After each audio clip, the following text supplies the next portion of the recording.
Greetings to everyone. I hope you're all doing well.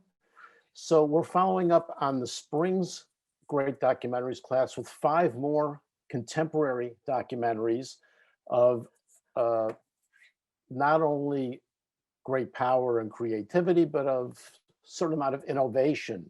Though I should tell you off the bat, we're not here to talk about the subject matter. We're here to talk about how these films work, how they're put together, how we expect and interact with nonfiction. What are our expectations of nonfiction?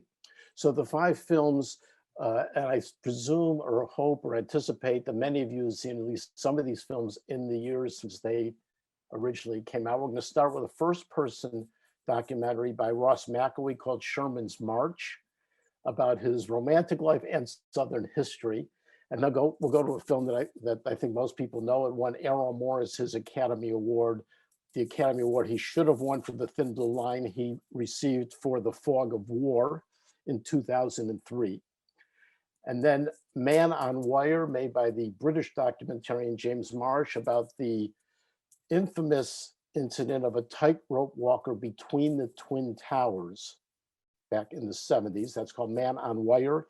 And our final 2 films, we're going to go to Chile for the 2010 documentary Nostalgia for the Light by Patricio Guzman, which takes on history from a much more oblique angle, shall we say, than Errol Morris took on history with The Fog of War and his confrontations with Robert McNamara.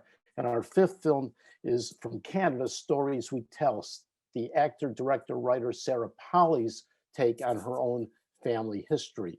So this is a screening, lecture, and discussion class.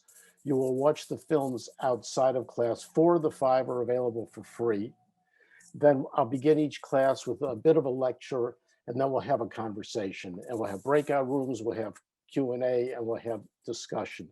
And again, my focus is not on current events. My focus is not on the content of the films per se. My focus and goal is for you to watch, analyze, and discuss documentaries on a much more sophisticated level. The thing that we tend to underrate and forget, even after, let's say, 3 or 4 decades in which documentaries have become standard fare at the multiplex, and certainly during the pandemic, as viewed probably as anything else on the streaming services, is that our expectations are the way, what we challenge, what we interrogate on the documentaries is really not very great. We're pretty passive viewers of documentary.